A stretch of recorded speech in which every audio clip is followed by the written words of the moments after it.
Assalamualaikum warahmatullahi wabarakatuh. Innal hamdalillah nahmadu wa nasta'inu wa nastaghfiruh wa na'udzu billahi min shururi anfusina wa min sayyiati a'malina may yahdihillahu fala mudilla lahu wa may yudlil fala hadiyalah.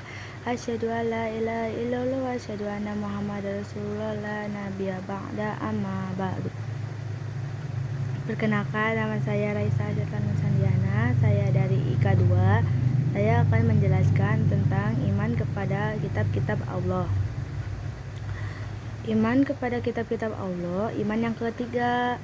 Setiap muslim harus mengimani kitab-kitab yang diturunkan oleh Allah Subhanahu wa taala, yakni kitab Zabur kepada Nabi Daud alaihissalam, kitab Taurat kepada Nabi Musa alaihissalam, kitab Injil kepada Nabi Isa alaihissalam, dan Al-Quran kepada Nabi Muhammad sallallahu alaihi wasallam. Syekh Abu Bakar Zahir Az-Ja'ari dalam kitab Minhajul Muslim mengatakan, iman kepada kitab Allah berarti seorang muslim meyakini bahwa semua itu adalah firman Allah Subhanahu wa taala, kalamullah. Kitab-kitab tersebut diturunkan kepada Rasulnya agar dengan wahyu tersebut mereka mengajarkan syariat dan agama Allah kepada manusia. Percaya dengan Allah Subhanahu wa taala berarti kita perlu mengamalkan yang ada di dalam kitab suci tersebut. Umat Islam harus berpegang teguh kepada Al-Quran dan menjalankan segala sesuatu dengan pedoman Al-Quran. Ada dalil nakli dan dalil aklinya.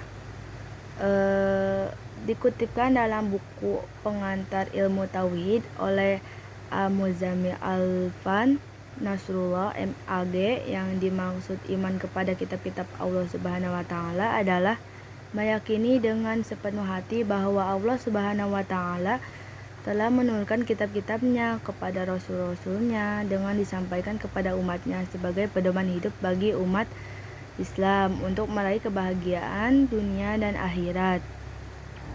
Al-Quran merupakan penyempurna syariat sebelumnya, sebagaimana firman Allah Subhanahu wa taala di dalam surat Al-Maidah ayat 48 yang artinya, kami telah turunkan kepadamu Al-Quran dengan pembawa kebenaran, membenarkan apa yang sebelumnya, yang kitab-kitab yang diturunkan sebelumnya, dan batu ujian terhadap kitab-kitab yang lain. Quran surat Al-Maidah ayat 48. Dalil nakli iman kepada kitab-kitab Allah. Syekh Abu Bakar Jabir Al-Jazari menyebut ada sejumlah ayat di dalam Al-Quran yang menjadi dalil nakli iman kitab Allah, antara lain firman Allah Subhanahu wa taala Al-Quran surat An-Nisa ayat 136. Bismillahirrahmanirrahim. Ya ayyuhallazina amanu aminu billahi wa rasulihi wal kitaballazina anzala ala rasulih wal kitaballazina anzala min qablu wa may yakaf billahi wa malaikati wa kutubihi wa rusuli wal yaumil akhiri faqad dhalala ba'id. Artinya, hai orang-orang yang beriman, tetaplah beriman kepada Allah, Rasulnya, kepada kitab Al-Quran yang Allah turunkan kepada Rasulnya, serta kitab yang Allah turunkan sebelumnya. Barang siapa yang kafir kepada Allah, malaikat-malaikatnya, kitab-kitabnya, rasul-rasulnya, dan hari kemudian, maka sesungguhnya orang itu telah sesat sejauh-jauh. Disebut juga di dalam Al-Quran surat Ali Imran ayat 2-4. Allahu la ilaha illa huwal hayyul qayyum. Allah tidak ada Tuhan yang berhak disembah melainkan Dia yang hidup kekal, lagi terus-menerus mengurus makhluknya. surat Ali Imran ayat 3. Bismillahirrahmanirrahim. Nazzala 'alaikal kitaba bil haqqi musaddiqan lima baina yadayhi wa anzala taurata wa injil. Artinya, Dia Allah menurunkan kitab-kitab Al-Quran kepadamu dengan sebenarnya membenarkan kitab dan telah diturunkan sebelumnya, dan menurunkan Taurat dan Injil. Surat Ali Imran ayat 4. Bismillah. Min qabla huda sulami wa anzala furqan.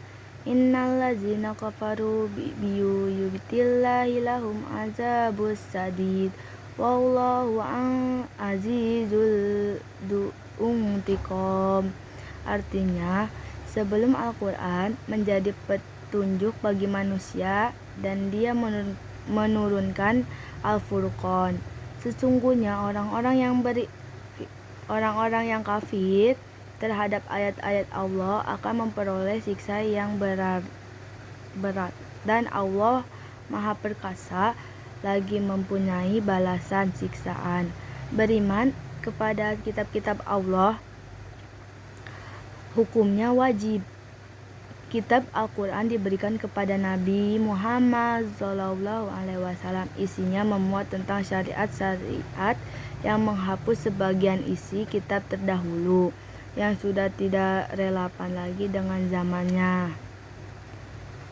Bagaimana cara beriman kepada kitab Allah Subhanahu wa taala? Caranya beriman kepada kitab-kitab Allah dengan meyakini, membenarkan dan mempercayai di dalam hati bahwa benar Zabur, Taurat, Injil dan Al-Quran berisi kalam Allah Subhanahu wa taala. Keyakinan di dalam hati kemudian harus dianjurkan pada lewat lisan atau ucapan dan juga perbuatan atau perilaku sehari-hari. Ayo kita beriman kepada kitab Allah Subhanahu wa taala. Sekian. Wassalamualaikum warahmatullahi wabarakatuh.